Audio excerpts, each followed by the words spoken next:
Iyi ni radio BBC gahuza miryango ivugira i Londres kuri metero 19 25 31 na 41 no ku mirongo ya FM mu karere k'ibiyaga bigari no kuri internet kuri bbcgahuza.com.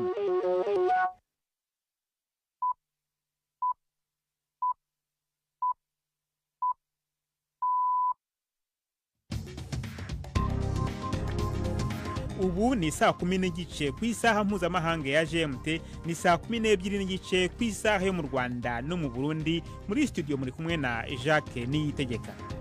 Izi ni ingingo z'ingenzi zigize aya makuru. Abantu batari munsi ya 50 bakomeretse mu murwa mukuru wa Kenya Nairobi, mu gihe abantu ibihumbi bitabiriye imyigaragambyo kwibuka umwaka ushize habaye imyigaragambyo yaguyemwo abantu yamaganaga gahunda ya leta yo kongera imisoro.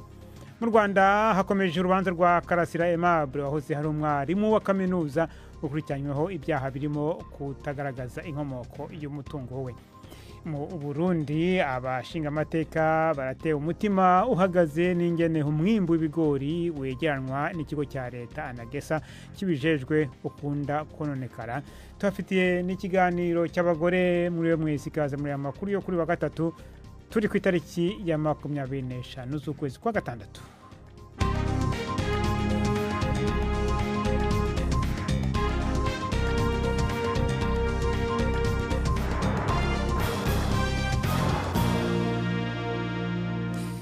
Makuru ku buryo burambuye ni mukanya ni Nahira Dukunda maze kutugezaho muri make amakuru y'ingenzi avugwa hirya no hino ku isi. Habaye gukozanya ko hagati y'abapolisi n'abanyagihugu bari mu myerekano i Nairobi no mu bindi bisagara vya Kenya, mu gihe abantu baharugwa mu bihumbi bagiye mu mabarabara kwibuka umwaka uheze. Habaye imyerekano yo kwiyamiriza kuduza amakori yaguyemwo abantu. Abapolisi bateye ivyuka bikoroza amosozi n'amazi kugira ngo bashwiragize abantu, kandi ibitaro byo mu mugwa mukuru vyakiriye abantu bakomeretse baba 50. Abasirikare bariko baracungera inyubakwa za leta zikomeye. Bamwe mu bari mu myerekano bagerageje gushika ku nyubakwa ikoreramwo inama nshingamateka yari yibasiwe araheze umwaka. Perezida William Ruto yasavye abari mu myerekano kudatosekaza amahoro n'umutekano. Biravugwa ko leta yahagaritse ibikorwa by'itangazamakuru bibiri, inafuta urubuga Telegram ngo guhanahana ubutumwa. Ibihugu binyamuryango by'ishiramwe byo kwivunira umwansi hamwe OTAN vyiyemeje kongera amahera bikoresha mu bijanye no kwigwanira n'ibindi bijanye n'umutekano akaja ku bice 5% by'umusaruro wavyo mu myaka 10 iri imbere. Iyi ngingo ikintu nyamukuru Perezida Trump asaba yemejwe mu nama y'indongozi yabereye mu Buholande. Ni inkuru ya Dani Abahade mwumva mwijya Jean-Claude Mwambutsa. Umunyamabanga mukuru wa OTAN Mark Rutte yavuze ko iyi ntego ihambaye cyane izatuma ibihugu bigize iri huriro bizamura ubushobozi bwabyo bwo kwirinda. Hari hashize imyaka isaga 10 intego ari 2% gusa, kandi hari n'ibihugu byari bigitegerejwe kuba uyu mwaka aribwo byashobora kugeza kuri iyi ntego. Amasezerano mashya azatuma 3.5% by'umusaruro mbumbe aharirwa uburyo bwo kwirinda k'abasirikare ndetse n'intwaro, naho akandi kangana na 1.5% bishorwa mu rindi shoramari ritasobanuwe neza ariko rifitanye isano n'umutekano. Ibi birasa n'insinzi ya politike kuri Donald Trump kuko bizatuma habaho igisa no kureshya hagati y'ibyo igihangange leta zunze ubumwe za Amerika gitanga ndetse n'ibitangwa na Canada n'ibihugu binywanyi byo ku mugabane w'Uburayi. Hambavu iyo nama ya OTAN, Bwana Trump yaganiriye na Perezida wa Ukraine Volodymyr Zelensky. Bwana Trump yavuze ko yari inama nziza, avuga ko azovugana na Perezida Putin w'Uburusiya kugira ngo arabe nimba yoshobora kumutuma arangiza intambara. Mu kwishura ikibazo yabajijwe n'igisata ca BBC gikoresha ururimi rwo muri Ukraine, Bwana Trump yavuze ko azoraba ko yoshobora gutuma Ukraine ironka ibindi bisasu byo mu bwoko bwa za misile vyitwa Patriot byo kwikingira ibitero byo mu kirere, ariko ngo biragoye kubironka. Iyi mwumva ni BBC gahuza miryango.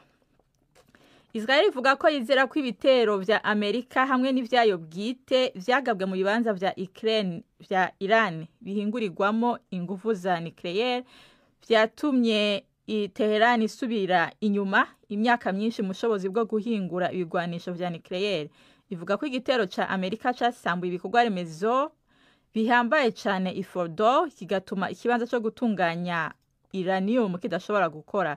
Iryo suzuma rya Israel rishigikira ivyo President Trump avuga ko ivyo bitero vyatumye hazimangana naho amakuru y'ibanga y'igisirikare ca Amerika yamenyekanye avuga ko ivyahononekariye ari bike cyane. Umuyobozi wa IAEA igisata cyo mw'ishiramwe mpuzamakungu ONU kijaje kugenzura ikoreshwa ry'ingufu za nucleaire Rafael Grossi yavuze ko atankeka Iran ifise ubuhinga n'ubushobozi vyokoreshwa mu mugambi wayo w'ingufu za nucleaire. Mwijambo yashikirije ari Vienne, Bwana Grossi yavuze ashimitse ko inyishu iciye mu biganiro ikenewe. Inama nshingamateka ya Iran yatoye guhagarika ubufatanye n'ico gisata ca ONU. Inkuru ya Bethany Bell mwumva mwishu rya Yvette Kabatesi.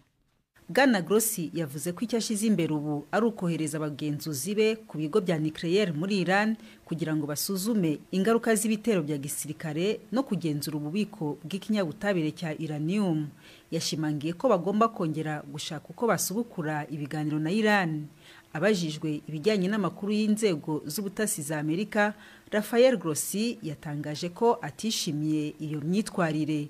Yavuze ko igikenewe ubu ari igisubizo kirambye, yongeraho ndetse ko hari amahirwe yo kubikemura mu nzira ya demokarasi, bityo ko ayo mahirwe atagomba kubacika. Amaziko y'uwahoze ari umukuru w'igihugu ca Zambia Edouard Lungu yari kubera muri Afrika y'Epfo yahagarizwe ku ngingo ya sentare y'i Pretoria. Urubanza rwari rwajanywe mu butungane n'abategetsi ba Zambia bashaka ko abamaziko y'icubahiro yatunganijwe na leta mu gihugu c'amamuko.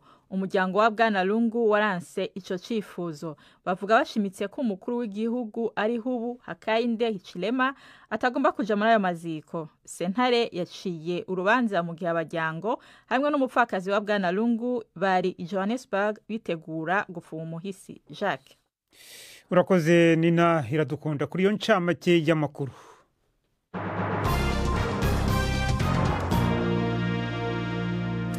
Mwayumvise mukanya abantu batari munsi ya 50 bakomeretse mu murwa mukuru wa Kenya Nairobi mu gihe abantu ibihumbi bitabiriye imyigaragambyo mu gihugu hose bibuka umwaka ushize habaye imyigaragambyo yaguyemo abantu yamaganaga gahunda ya leta yo kongera imisoro. Icyari kigamijwe nk'urugendo rwo kwibuka mu mahoro uyu munsi rwahindutsemo imvururu. Inkuru ya Akisa Wandera muragezwaho na Robert Patrick Misigaro.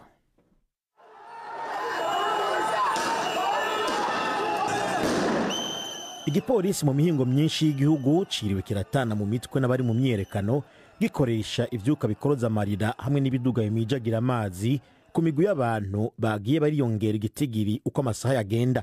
Mu kibanza nyamukuru ca Nairobi gikorerwamwo ubudandaji, abari mu myerekano babandanije bagerageza kwegereza inyubakwa ikoreramwe inama nshingamateka ahantu mu mwaka uheze bashoboye kumena bakinjira, naho hari hashizwe abapolisi benshi hamwe n'ibizibira amabarabara. Hari aho vyashika abapolisi bakarengegwa bakabwirizwa gukura meza, abari mu myerekano nabo bagaca baboma inyuma. Hagumye uruhagarara kandi hari ubwoba bw'uko hoba hari abahasize ubuzima hamwe n'abandi benshi bakomeretse. Mu gihe ibintu vyari bishushe, leta ya Kenya yategetse amateleviziyo yose n'amaradiyo guhagarika gutangaza ibiriko biraba ikibiriraho, ibintu vyagize inkurikizi zitari nziza. Ibitangazamakuru hamwe n'imigwi iharanira agateka ka muntu biyamirije iyo ngingo, bavuga ko iteye kubiri n'amategeko, ngo ikaba kandi ari uguhonyanga gukomeye uburenganzira bw'itangazamakuru, umutekano w'abanyagihugu hamwe n'uburenganzira bwo kuronka amakuru.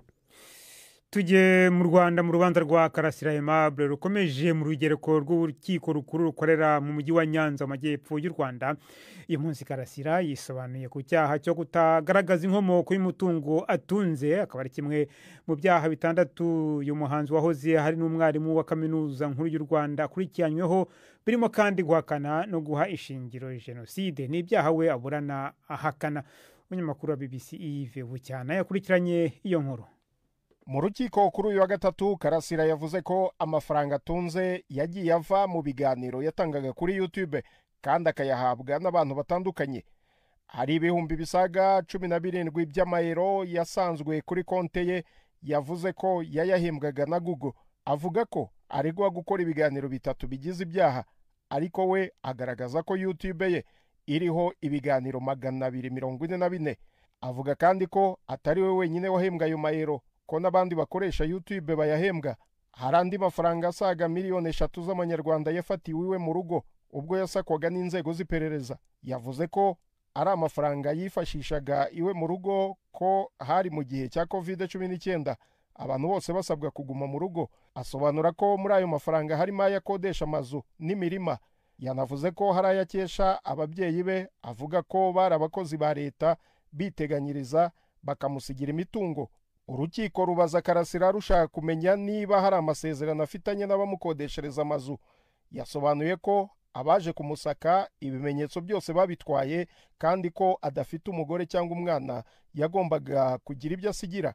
Muri ayo mafaranga kandi yafatiwe mu rugo iwe, Karasira yabwiye urukiko ko hari miliyoni 2 yahawe n'abagabo 2 atavuze abari bo. Mu magambo ye ati, RIB impamagaye nasanze abantu bakora mu rwego rw'iperereza bampa amafaranga miliyoni 2 mu ntoki kugira ngo njye mvuga neza leta. Mu mitungo yasanganywe kandi Karasira ubwo yasakwaga ni miliyoni zirenga 11 z'amanyarwanda. Yavuze ko amwe yanyuzwaga kuri World Limit. Muri yo ngo hari umuntu wo hanze wamuhaga 900 buri kwezi, ngo kuko yari yirukanywe ku kazi nk'umwarimu wa kaminuza. Avuga ko amaze kwirukanwa abantu bishyize hamwe bakajya bamufasha kugira ngo abashe no kuvuza murumuna we. Avuga ko hari abantu benshi bafashwa kugeza bagiye no kwivuza no hanze y'igihugu. Atanga n'ingero. Abaza urukiko niba ufashijwe n'abantu atazi nabyo bigize icyaha. Karasira Aimable yamamaye kubera ibiganiro yakoreraga kuri YouTube harimo n'iye. Amaze kwiregura ku byaha byo guhakana no guhisha ingiro jenoside no gukwirakwiza ibihuha bigamije kwangisha abaturage ubutegetsi. Ibyaha burana hakana. Yves Bucyana, BBC Gahuzamiryango, i Nyanza. Mukomeje kumva BBC Gahuzamiryango, madukurikira kandi kuri Kisoro FM Amajyepfo ya Uganda. Tugeze ku isaha ya saa 12:41 ku masaha yo mu Rwanda no mu Burundi.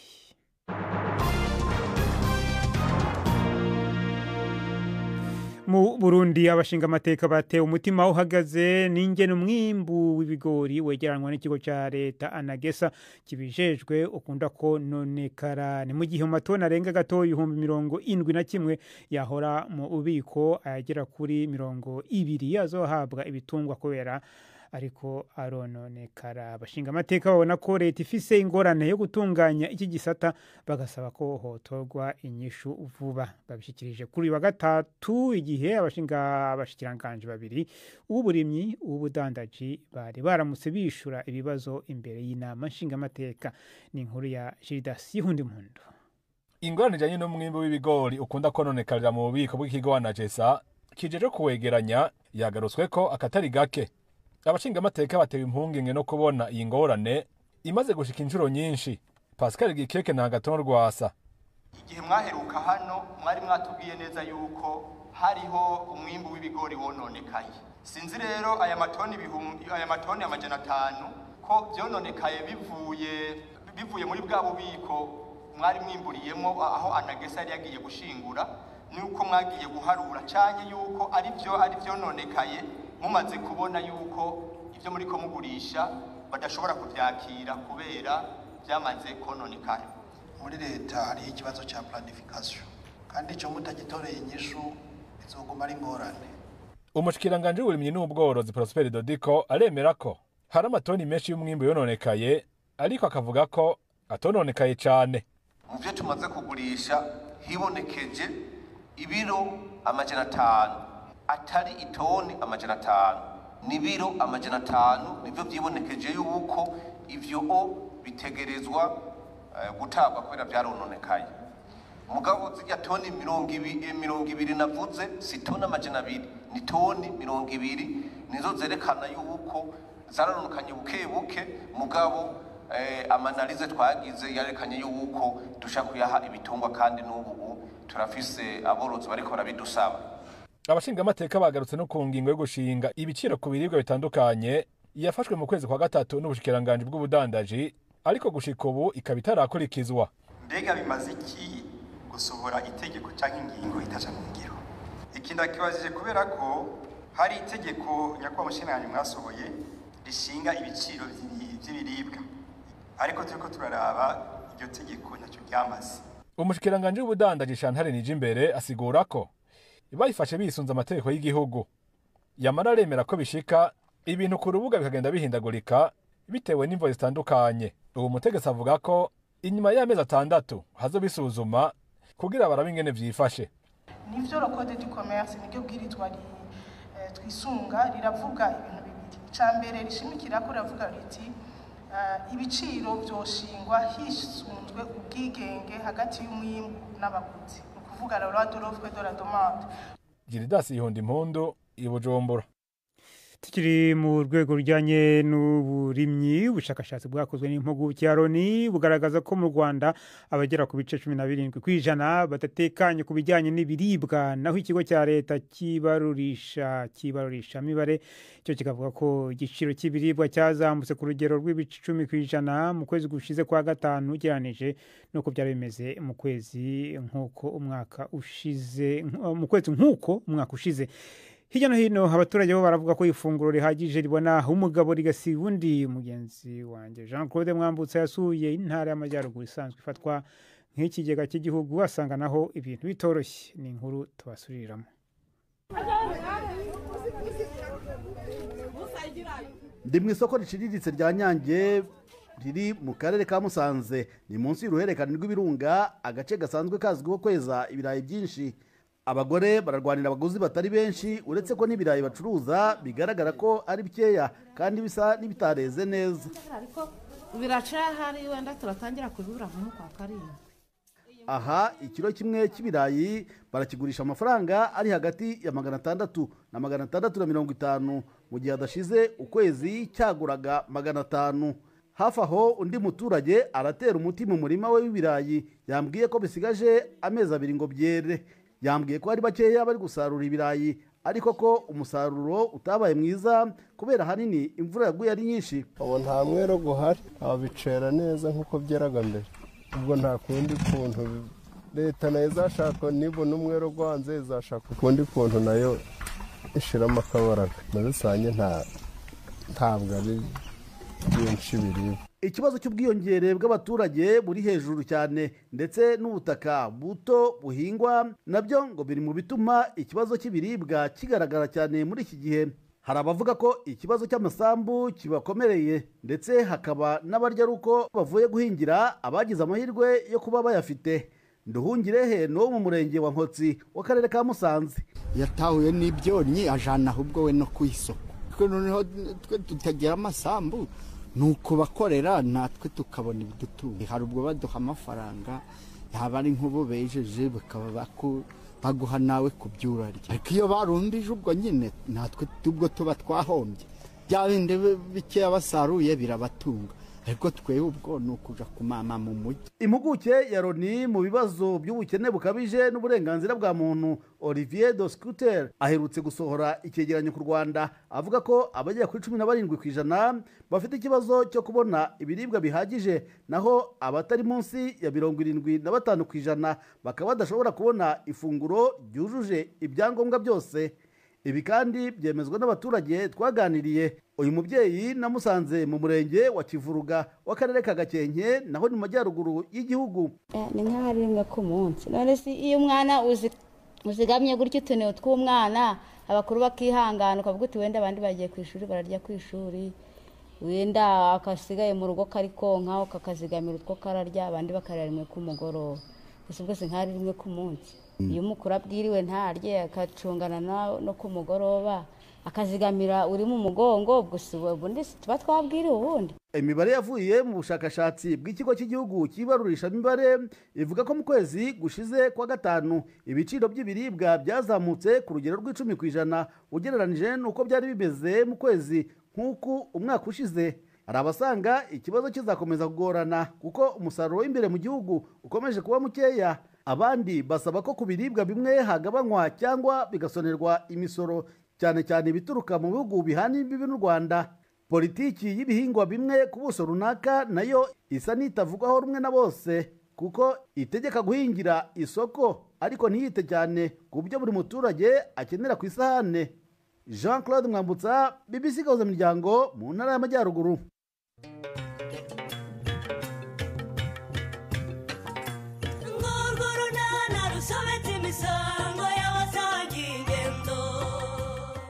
mu kiganiro nacyo kuri wa kane twabateguriye. Yes, allo Faina ruranyitabye kri Bara rwose sinashoboye kukwitaba kimpamagara Leya. Nta mahoro se kumpamagara nkutabaza. Ko wumva natabaza gase kuki wanyihoreye. Pardon vraiment sinashoboraga kukwitaba. Nyine niki cyakubuzaga kunyitaba kandi ko mbizi utaruri mu kazi. Ngo? Ndabizi neza ko utaruri mu kazi. Kuko aho imodoka yawe yari paritse ndahazi nayitambutseho. None se ko wayibonye ukabona aho narinde wampamagariraga iki? Ni 12:45 kuri BBC.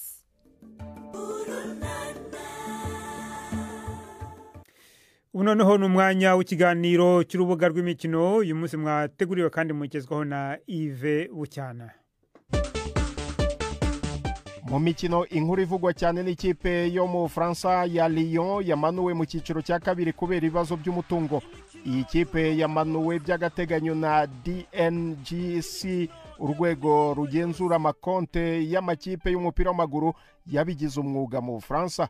Abayobozi ba Lyon barimo umuherwe ufite imigabane myinshi John Textor babonanye n'abayobora urwo rwego ejo kwa kabiri, ariko bananirwa kurwumvisha uburyo iyo kipe iri kugenda irushaho gushyira ibintu mu buryo mu byerekeranye n'ubukungu kugira ngo Lyon ivanirweho icyo gihano. Ikigo cy'ubucuruzi cy'uyu muherwe cya Eagle Football gifite imigabane muri Lyon ingana na 77% mu kwezi kwa 10 umwaka ushize cyari cyatangaje ko kirimo amadeni angana na miliyoni 422 z'amapaundi.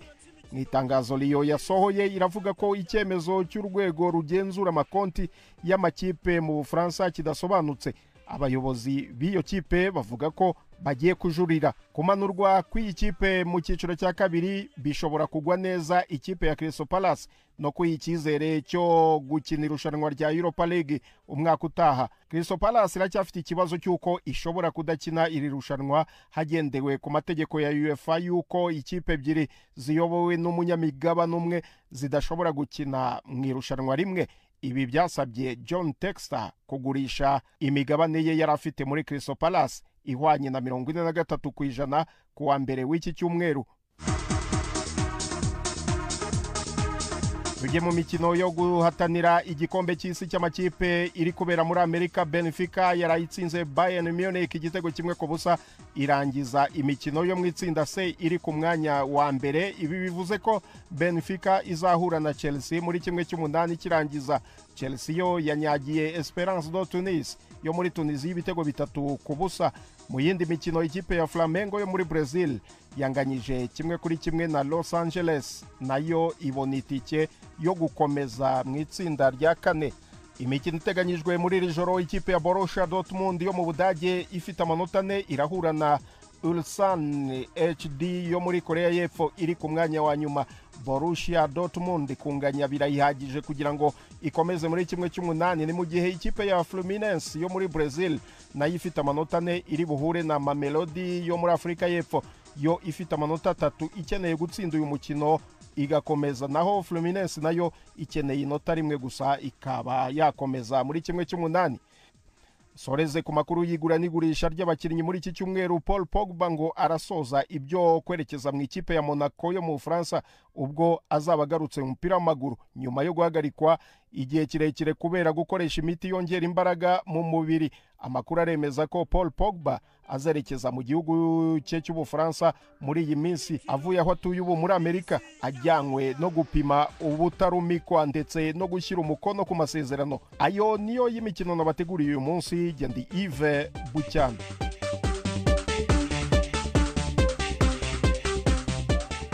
Urakoze Yves Bucyana kuri aya makuru y'imikino. Reka tugume aho i Kigali mu kiganiro cy'abagore mwateguriwe kandi mugezwaho na Yvette Kabatesi.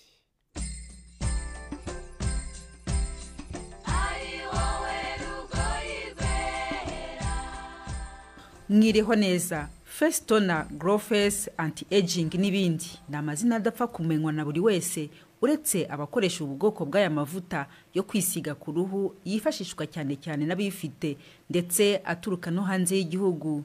ariko dusura imurika ry'ubuhinzi n'ubworozi ririho ribera i Kigali twasanze umukobwa witwa Isimbi Gusenga Dorcas yaje kumurika ibyo akorera ino, yemeza ko ntaho bitaniye n'ibiva hanze. Dukora amavuta hari n'isabune, byose nibyo kwita ku ruhu nyine nibyo kwita ku misatsi, nibyo twaje kumurika, ariko hari n'ibindi tugifite tukigerageza. Hano ndabona utuntu tumeze nk'ifu twanditseho ngo bentonite clay. Ni ukuvuga iri bumba rimaze iki? Iri bumba nyine rifasha gukora maske. Umuntu arabifata agashyiramo utuzi dukeya akikora we maske agashyira ku ruhu, ubundi rifasha gukiza ibiheri. Ni bya bindi twajyaga twumva ngo maske zikiza ibiheri, bimwe nyine abadame bakunda gukoresha cyane. Yego. Hama ndabona nakandi kanditseho ngo serum anti aging. Ego anti aging nyine ni abantu bafite iminkanyari baba bashaka gusubira ibwana. Naka bagakoresha igihe kingana gute?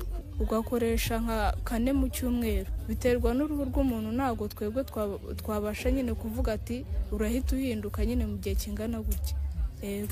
Ibi bintu twari tubimenyereye kubibona wenda ndavuga ngo mu bicuruzwa bivuye hanze, mwebwe mubikora gute? Ubwo bushobozi murabufite? Ubwo bushobozi turabufite. Ikigo nyine gishinzwe ubuziranenge cyaraje gicollectinga samples, ubundi baragenda barazisuzuma batubwira ko nta kibazo twakora, baduha n'icyangombwa. Ibi ngibi nabyo tubikora mu biva mu buhinzi, ibyinshi ni mu mbuto, mu bindi bintu nka kokombure, ibitunguru, cloves, noneho umuceri, ifu y'umuceri. Nyine biba ari ibintu biri aho bisanzwe biboneka mu gihugu dusanzwe tubona. Yego. None se kugira ngo mugire ubwo bumenyi bwo gukora ibi bintu bwavuye hehe? Yego, twarabyize nyine nko muri segonderi wiga shimi bugenda nyine ukukuramo utuntu nk'utu ngutu, noneho warangiza wareba nkanjye kera nari ndwaye ibiheri, najya kugura izi products nkabona zirahenze, ndavuga ni se nta kuntu umuntu yabyikorera, ni ukujya aho ngaho ugasacinga ukagenda ureba ibyo hanze bo bafite, ukareba ibyo bakoresha kugira ngo bakore izo products. Natwe niho twahereye tuvuga ati nta bintu bikaze birimo, natwe twatangiye kubikora. Kugira ngo rero bigere hangaha kuri iki kigero cyo kuba mukora ibintu by'uruganda byagenze gute? Yego, ntago nyine ibi ngibi biba bihenze cyane, kuba uri umuntu nyine watangira uruganda uri umwe. Hari ababifatanya bikorwa nyine baba barimo benshi bagenda badufasha mu buryo bw'amafaranga, mu kuwamamaza nk'uko batuzana mu ma expo, kuza kubyerekana ko natwe tubifite n'igihugu kibifite tubyikorera. Ubu rero nuvuga ngo mufite uruganda rungana gute, rukoreramo abantu bangahe? Uruganda ntago ruraba runini cyane, urebye dukoramo turi abantu batarenze 5. Twese turi abakobwa, ni famiye yacu nyine. Babyize turi 2, ariko abandi baramaketinga bashaka abakiriya. Yego, ariko nyine kubera ko isoko ritaraguka cyane ntago dukora nyine ibintu byinshi cyane. Abantu benshi ntibarabimenya neza, ntago barabisobanukirwa neza. Nicyo kiba cyatuzanye hano nyine kugira ngo dusobanure. Ubuse nk'aka ngaka kagabanya imihanyari ku bantu bakuru kagura gute? Kagura 10,000. Ubuse ni gahenze? Abantu n'ubundi basanzwe babitumiza hanze bazi ko biba bihenze, ariko ugereranyije n'uko kiva hanze ukageranya n'uko tubibahera hano, twe turahendura. Navuga se ngo uko bikora ni kumwe? Yego, zirakora cyane kuko nyine niyo abantu babikoresheje baduha feedback nziza nyine ko birimo gukunda, byabakoreye, bahindutse, uruhu nyine rwabo rwakeye. Hama umuntu ashobora kwibaza se inzitizi muhura nazo nizihe muri aka kazi tutari dusanzwe tumenyereye ibi bintu? Inzitizi duhura nazo nuko hari umuntu ushobora kubwira nk'uko nguko umusobanurira akakubwira ngo uri kumutuburira, uri kumubeshya, ngo nuko nyine ari ibyino ari ibikorerwa mu Rwanda bo bamenyereye ibyo hanze ari byo bikora. Nyine ntago abantu benshi barabisobanukirwa, izo nizo mbogamizi tugira kenshi. Ikigo Isimbi Gusenga Dorcas afatanije n'abavandimwe be bise Tant Beauty gikorera mu karere ka Kayonza, avuga ko uretse ayo mavuta atamenyerewe mu Rwanda hari n'ibindi bagikorera ubushakashatsi. Ni naha rero dusoreje, muramuke neza. Kanatwe tugushimire Yvette Kabatesi. Naho rero ushoja amakuru yacu yo kuri uyu wa gatatu itariki ya 25 z'ukwezi kwa gatandatu amakuru yari ahagarariwe na Prudence Ngiyumva ku buhanga bw'ibyuma hari Suzanne Lennon ari makuru harakomeje ku rubuga rwacu rwa internet bbc.gahuza.com.